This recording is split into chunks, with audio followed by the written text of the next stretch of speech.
Okay, let's do one more example before we go on and learn some other stuff. So let's do or create an ERD for a student registration system.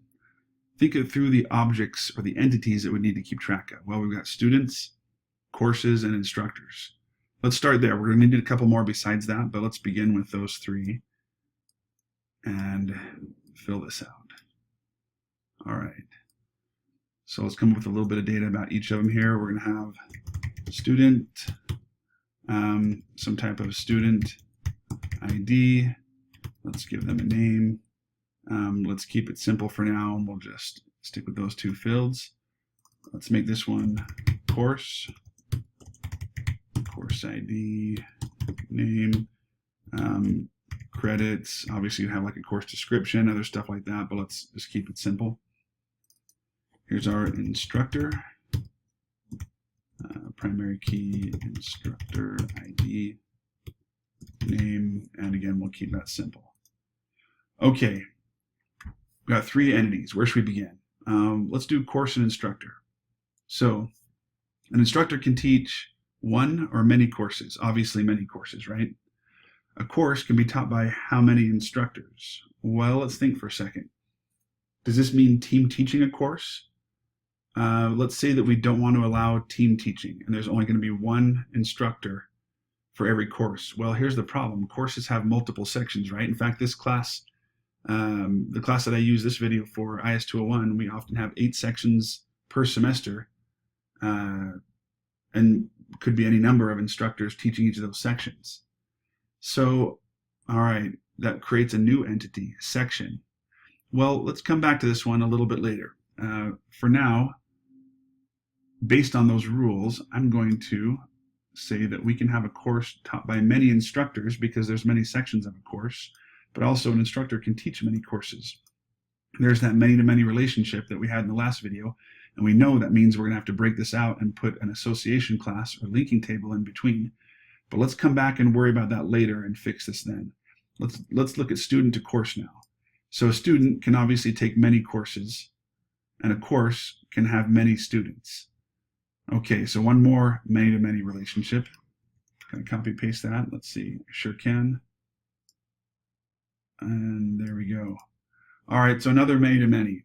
Well, once again, we have this issue of section coming up. A course can have many sections, and it may make sense to relate students and instructors to sections rather than to courses so that we can break out these many-to-many relationships into one-to-manys, which is what we want. So let's make one more object here, and let's call this one section, and we'll have a section ID, section number. What else do we want to keep track of here? Now, whereas a course may not have a classroom because there could be many sections of it, a section would have a classroom assignment. So where will this section be taught? Because there's many sections of a course won't have a date and a time, but a classroom will have a date time, or sorry, a section will have a date time that it's taught.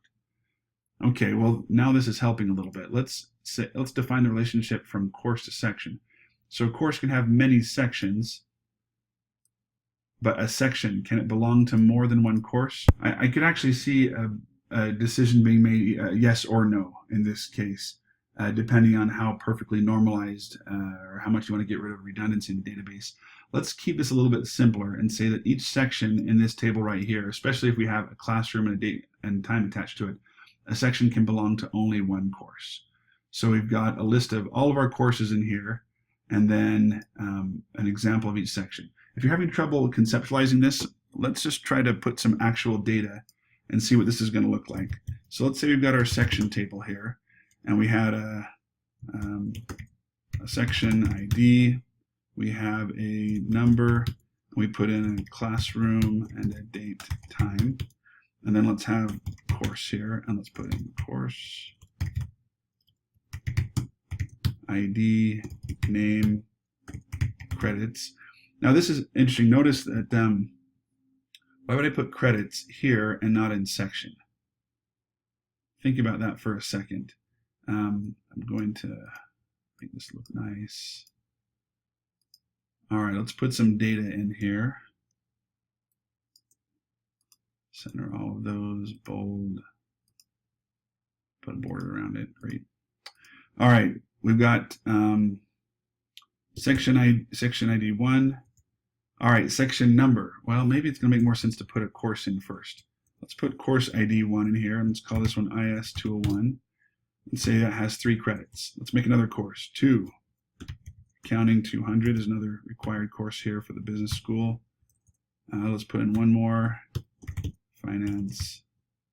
What do we call it here? Is it 200 or 240? I can't remember. I'll put 200. All right, so we've got 3 courses in this table. Let's go ahead and give those some borders. All right, in this table, it's going to represent all the sections of all of these courses. So section ID, we'll call this one 1. Section number 1, classroom, this is going to be in Tanner Building 151 on Monday, Wednesday at 9:30 a.m. Okay, so how do I tie these two together? So remember, I've got to take the primary key from one and make it a foreign key in the other. Now, if you remember the rule from the previous video, it is you always take the primary key from the one side and make it a foreign key in the many side. Now, I've already given you a clue back here in the video. I said a course has many sections, and a section can belong to one course. So according to the rule, that means we take the primary key course ID and put it in section as a foreign key. All right, if you're having trouble conceptualizing why that is, let's try and take section ID 1. This section is going to be for IS 201. Where would I put this primary key section ID over here? Well, if I put it right here and call this a foreign key, section ID, what happens when I have section ID 2 of of IS 201? Where would I put that one? Well, I'd either have to make another row here, IS 201 with section ID 2, and then I've repeated credits 3, the name of the course, and then I'm repeating data, and that's not good. Or I'd have to make a section ID 2 out here for section 2 of IS 201. But then the problem is what if I have 2 sections of IS 201 but only 1 section of accounting 200? I'm going to have some wasted cells right here. So that's not it. That's why we follow this rule. We always take the primary key from the one side and make it a foreign key in the other side. So let's merge those, add some borders. Let's give ourselves some space to work with. Okay, so now we're saying that course 1, which is IS 201, has 1 section, section number 1, in this classroom at this time. Let's make another primary key entry and say section 2, also in the same classroom, will be held Tuesday, Thursday at 9:30, and that also belongs to course 1, IS 201. Okay, so now I'm making a bit more sense. I'm repeating numbers here. I'm repeating this number, and numbers are much better to repeat because they take up less space in the database. Now I am repeating classroom number, even though date time is changing different for each section.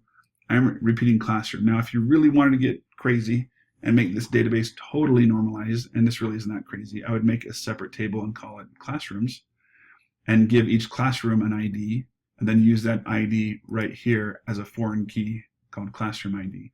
But we're not going to go that far. We want to keep this a little bit simpler.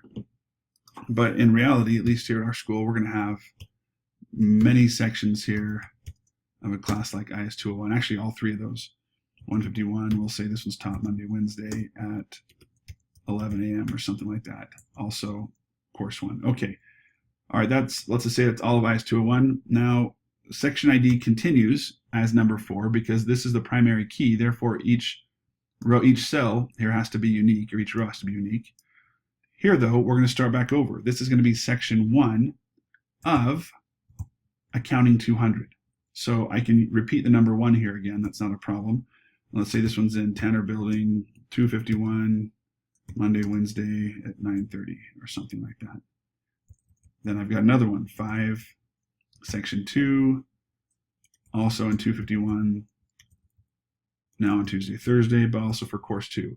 And then I repeat, this one becomes number 6, but now it's section 1 because this is going to be for course 3. And we'll say this is in Tanner Building, I don't know, 151. Monday, Wednesday. What times are our courses here? 2 p.m., something like that, and so forth. So you can see how primary key is always unique. This always progresses, so we can uniquely identify every row.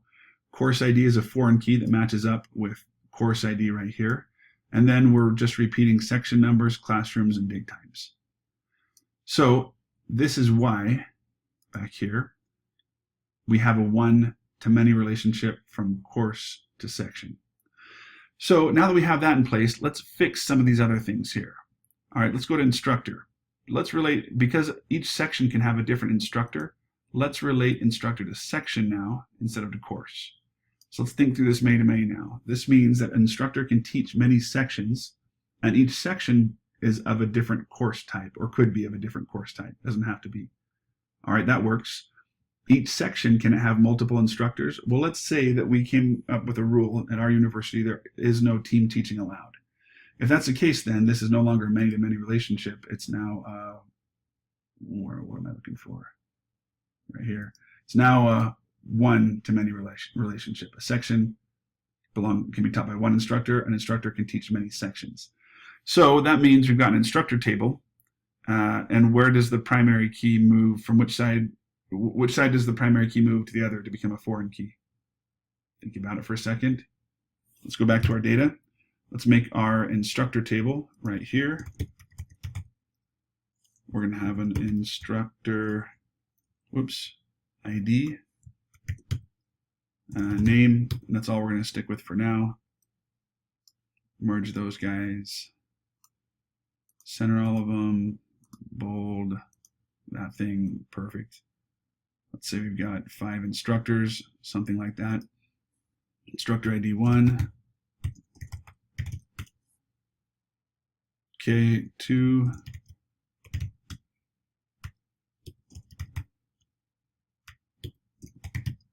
Okay, so we've got to attach instructors now to sections like we did in our ERD. How's that going to work out? Didn't mean to do that. Insert, that's what I want right there. So hopefully you figured this out by now. If we try to put section ID down here, the problem is that Homework can teach many sections. Marge could teach more sections. They all could teach a different number of sections. So I can't put section ID down here as new fields because I'll naturally have some blanks because not everybody teaches the same number of sections. I also don't want to put section ID here and then add more rows for each section they teach because then I'm repeating their names and that's wasted space. So instead, as you might have guessed, we're going to put instructor ID right here. Merge those, center. Let's get our borders going. That's fine. All right, so this one is taught by Homer, Marge, Bart. Lisa is really good, so she teaches all of these. There we go. All right, so instructor ID goes in the section table. Therefore, back here, we are going to add an extra spot in section. Now, if you recall, can't remember if I said this in the previous video, common ERD notation is that a one-to-many relationship implies that the primary key from this side is a foreign key on this side. And so it's kind of redundant to go ahead and put instructor ID here because even though, yes, it actually is right here. Oh, and we need one more for course. Even though it is in this table in practice when we are here in Excel, to keep ERDs simpler, it became common practice to just leave foreign keys out of this view. We've actually told our students, and so this is up to you as an instructor or a student, I've told my students, go ahead and put it in here anyway, just because I want them to remember that it goes there and that it actually exists there. I find when students are first learning this stuff, it's easy to forget.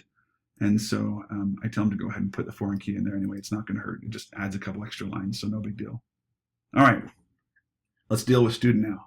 Before we had a student taking many courses, but because section has a relationship with course, we don't need that relationship anymore. We can change this to a relationship with section. Now here's my question. Is it still many-to-many?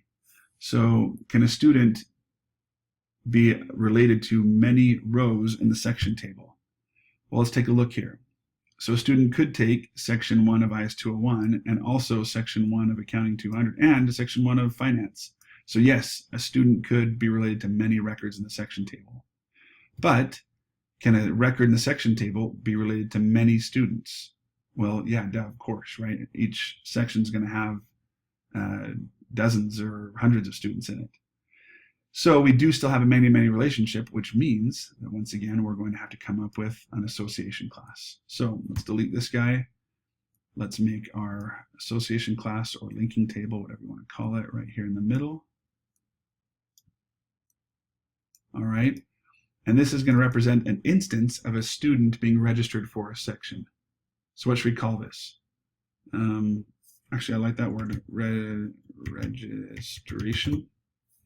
That could work. Or you could just call it student/section, or there's lots of different conventions for how to name these tables, but it really doesn't matter. So let's define what goes in here. Now with a many-to-many table, we can have what's called a composite key, but I think I'm going to save that for now. I'll let you read it later in the chapter. For now, let's keep it simple and give this table its own primary key, and we'll call it registration ID. And let's see, what else goes along with the registration? Let's think. We could have a type. For example, are they taking it as a regular student or is they taking it as an audit? Anything else? Not that I can think of off the top of my head, so let's keep it like that. So a registration, a student will now this is a lot like our order line items example in the previous video. So in order line items, a line is an instance of a product appearing on a receipt. Registration is an instance of a student being tied to a section. So other than registration type, what I'm going to need in here is the primary key from the student table and the primary key from the section table, so that this can represent instances of students being registered for classes. If you're not following me, just hang tight. Let me put these in here, student ID and section ID. And let's go ahead and make a table for this and see how it turns out. So back here in Excel, whoops, come on, Excel, there we go. Let's insert some stuff here to give us some room. Let's go ahead and make our student table. Actually, let's give ourselves some more room. Let's put student right here. We said a student's going to have a student ID. Whoa, what was that? Student ID name. We'll keep that simple. Then we're going to have a registration with a registration ID type, I called it. And then we're going to need student ID and section ID. All right, let's go ahead and first of all, margin center. Let's make a few students. Bold. Center.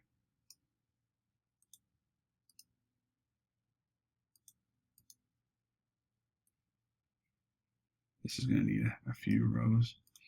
All right.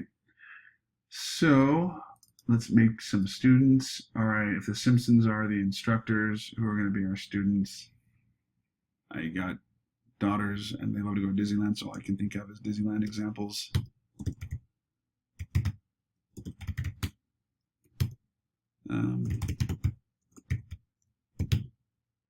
Actually, all right, we're just going to stop with those two. Okay. Registration. So we got two students who are going to take all three classes. So registration ID 1. Type, this is something that we could define in the database notes later on, but we won't get to that right now. We'll say type 0 equals regular student, or actually I'll say 1 equals regular student and 2 equals audit. That's a note that I can put in the database somewhere. Well, now let's keep it simple. Let's go ahead and just put student. And let's say this is Mickey Mouse registering for section 1. There, he's taking IS 201 at 9:30. Registration ID 2, that's our primary key. He's also going to audit, let's see, accounting 200, which would be section 2, it would be section ID 5, this one right here. So he's going to take section 2 because section 1 is at the same time as his IS 201. Oh, that's student ID 1, section 5.